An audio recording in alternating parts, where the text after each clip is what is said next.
இயேசு கிறிஸ்துவில் அன்புமிக்கவர்களே, இன்றைய நாளை ஒரு ஜெபத்தோடு நாம் தொடங்குவோம். ஆண்டவருக்கு நன்றி கூறியவர்களாகவும், ஆண்டவர் தான் வாழ்ந்த காலத்தில் மற்ற ஏழைகள் நோயாளிகள் மீது எவ்வாறு கரிசனை காட்டினாரோ அதுபோன்று நம் மீதும் நமது குடும்பத்தார் மீதும் காண்பிப்பதற்காக இந்த நேரத்தில் நாம் ஜெபிப்போம். என்றும் வாழும் எல்லாமல்ல இறைவா, உம்மை போற்றுகின்றோம், உம்மை புகழுகின்றோம், உம்மை ஆராதிக்கின்றோம், உமக்கு நன்றி செலுத்துகின்றோம். இந்த நாளிலே எங்களுக்கு நீர் கொடுத்திருக்கின்ற நற்செய்தி, 2 பார்வையற்றோர் உம்மிடமிருந்து பார்வை பெறுகின்றனர். அவர்களது நம்பிக்கை அவர்களுடைய நோயை குணப்படுத்தியது. அதுபோன்று நாங்கள் உம்மீது ஆழ்ந்த நம்பிக்கை கொண்டு உம்மை பின்பற்றவும் உம்முடைய கரமானது எங்கள் ஒவ்வொருவரும் தொட்டு வழிநடத்தவும் வேண்டி எங்கள் ஆண்டவராகிய கிறிஸ்து வழியாக மன்றாடுகின்றோம். ஆமீன்.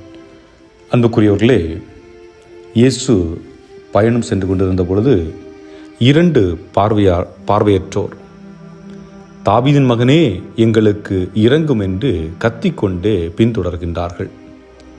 ஆனால் அந்த பயணத்திலே இயேசு அவர்களை திரும்பி பார்த்தாரா அல்லது அவர்கள் சொன்ன வார்த்தைகளை செவிமடுத்தாரா என்று நமக்கு தெரியாது. நிச்சயமாக செவிமடுத்திருப்பார். ஆனால் அவர் பொறுமை காக்கின்றார். அவர்களுடைய விசுவாசம் எந்த அளவிற்கு ஆழமாக இருக்கிறது என்பதை அறிந்து கொள்வதற்காக பொறுமை காக்கின்றார். எதுவரை என்றால், அவர் அந்த அடுத்த ஊருக்கு சென்று சேரும் வரை. அந்த ஊருக்கு சென்று சேர்ந்த பின்பு, வீட்டிற்கு போன பின்பு அவர்கள் இருவரையும் அவர் அழைக்கின்றார். பாருங்கள், நான் உங்களுக்கு என்ன செய்ய வேண்டும் என்று கேட்கின்றார். ஆக இந்த பெர்சிவரன்ஸ் இன் ப்ரேயர் என்ற வார்த்தை தான் இதற்கு சரியானதாக இருக்கும். நாம் எந்த அளவிற்கு ஜெபத்தில் நிலைத்து நிற்கிறோம். நமக்கு தெரியும், அகுஸ்தினாருடைய வாழ்வு. மோனிகா அவர்கள் பல ஆண்டுகள் ஆண்டவரிடத்தில் ஜெபித்து கொண்டிருந்தார். அதற்கு பிறகுதான் அந்த மனமாற்றமானது ஏற்படுகின்றது. ஆக இடைவிடாமல் ஜெபிப்பது, நமக்கு எந்த பிரச்சனையாக இருக்கலாம், எந்த துன்பங்களாக இருக்கலாம், எந்த துயரங்களாக இருக்கலாம், அல்லது நம்முடைய வாழ்வில் பல இன்னல்கள் இடையூறுகள் இருக்கலாம். எதுவாக இருந்தாலும் இயேசுவை நாம் அணுகி இருக்க வேண்டும். இயேசுவை அழைத்து கொண்டே இருக்க வேண்டும். அவ்வாறு இருக்கின்ற பொழுது இறைவன் நிச்சயமாக நம்முடைய தேவையை நிறைவு செய்வார் என்று இந்த நற்செய்தி கூறுகின்றது. ஏனென்றால் அந்த 2 பார்வையற்றவர்களும் இயேசு ஊருக்குள் அந்த வீட்டிற்கு சென்றவுடனே அழைக்கப்படுகின்றார்கள். அழைத்து என்ன கேட்கின்றார்? உங்களுக்கு நான் என்ன செய்ய வேண்டும்? இயேசுவுக்கு தெரியாதா அவர்களுக்கு என்ன செய்ய வேண்டும் என்று? அவருக்கு தெரியும். இருந்தாலும் அவர்கள் என்ன எதிர்பார்க்கின்றார்கள் என்பதை இயேசு கேட்டு தெரிந்து கொள்ளுகின்றார். அதுபோன்றுதான் நாம் பல நேரங்களில் நம்முடைய தேவைகள் என்ன என்பது ஆண்டவருக்கு தெரியும். ஆனால் இருந்தாலும் நாமும் கேட்க வேண்டும் என்றும் அவர் விரும்புகின்றார். என்றால் ஒரு மகன் தந்தையிடம் கேட்பது போன்று, ஒரு மகள் தாயிடம் கேட்பது போன்று அந்த ஒரு உறவை நாம் உருவாக்கி கொள்ள வேண்டும். இங்கே அந்த பார்வையற்றோர் இயேசுவிடம் கேட்கின்றார்கள், நாங்கள் மீண்டும் பார்வை பெற வேண்டும். அதற்கு இயேசு கேட்கின்ற கேள்வி என்ன? நான் அதை செய்ய முடியும் என்று நீங்கள் நம்புகிறீர்களா? நான் அதை செய்ய முடியும் என்று நீங்கள் நம்புகிறீர்களா என்ற கேள்வி என்பது ஆழமானது. இரண்டால் இன்று கிறிஸ்தவர்களாகிய நம்மிலும் பலர் மந்திரவாதிகளிடம், ஜோசியரிடம், இதுபோன்று பல மனிதர்களிடம் குறி கேட்பதற்காக செல்லுகின்றார்கள். இவர்களிடத்திலே இயேசுவின் மீது நம்பிக்கை இருக்கிறது என்று நினைக்கிறீர்களா? நிச்சயமாக இல்லை. இயேசுவின் மீது நம்பிக்கை கொண்டவர்கள் மற்ற ஒருவரிடம் செல்ல வேண்டிய அவசியம் இல்லை. காரணம், அவரே நம்மை படைத்தவர், அவரே நமக்கு வாழ்வு கொடுத்து கொண்டிருக்கின்றவர், அவரே தொடக்கமும் முடிவும் ஆதியும் அந்தமுமாக இருக்கின்றார். ஆக அப்படிப்பட்ட இயேசு அந்த பார்வை அற்றவர்களிடம் கேட்கின்றான், என் மீது நான் செய்ய முடியும் என்று நீங்கள் நம்புகிறீர்களா?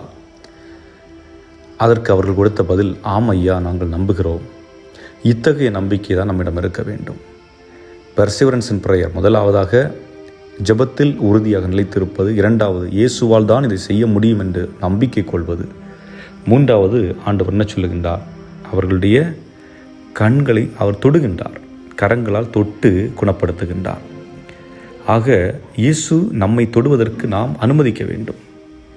என்றால் பல நேரங்களிலே நாம் அந்த அனுமதியை கொடுப்பதில்லை. ஆலயத்தில் அமர்ந்திருப்போம், வேறு எதையாவது யோசித்து கொண்டிருப்போம். வீட்டு பிரச்சனைகளாக இருக்கட்டும், குடும்ப பிரச்சனைகளாக இருக்கட்டும், மகனுக்கும் மருமகளுக்கும் உள்ள பிரச்சனை, அல்லது மகளுக்கும் மருமகனுக்கும் உள்ள பிரச்சனை, அல்லது வேலை இல்லாத பிரச்சனை, இதுபோன்ற பல பிரச்சனைகளை யோசித்து கொண்டிருப்போம். ஆனால் அப்படி அல்லாமல் இயேசுடைய பிரசன்னத்தை ஆலயத்தில் இருக்கின்ற பொழுது நாம் யோசிக்க வேண்டும். இயேசு என்னோடு இருக்கின்றார், என்ற நம்பிக்கையான பிரசன்னத்தை நாம் வளர்த்து கொள்ளுகின்ற பொழுது அல்லது வாழ்வாக்குகின்ற பொழுது ஆண்டவர் நம்மை தொடுவார், தொட்டு குணப்படுத்துவார். அதன் பிறகு அவர்கள் என்ன சொல்லுகின்றார்கள்? இயேசு அவரிடம் சொல்லுகின்றார், இதை வேறு யாரிடமும் சொல்லாதீர்கள், வேறு யாரிடமும் சொல்லாதீர்கள். ஆனால் அவர்கள் சாட்சியம் பகிர்ந்தார்கள். இயேசு எங்களுக்கு இப்படி செய்தார் என்று சாட்சியம் பகிர்ந்தார். நாமும் இயேசு நம்முடைய வாழ்வில் செய்த பல நன்மைகளை மற்றவர்களுக்கு எடுத்துக்கொண்டு கடத்தலாம். ஏனென்றால் பல நேரங்களில் விபத்துகளிலிருந்து காப்பாற்றியிருப்பார், கடன் தொல்லையிலிருந்து காப்பாற்றியிருப்பார், தவறான முடிவு எடுப்பதிலிருந்து காப்பாற்றியிருப்பார், இன்னும் தவறான மனிதரை திருமணம் செய்யாமல் காப்பாற்றியிருப்பார். இதுபோன்ற பல நிகழ்வுகள் நம்முடைய வாழ்வில் நிகழ்ந்திருக்கலாம்.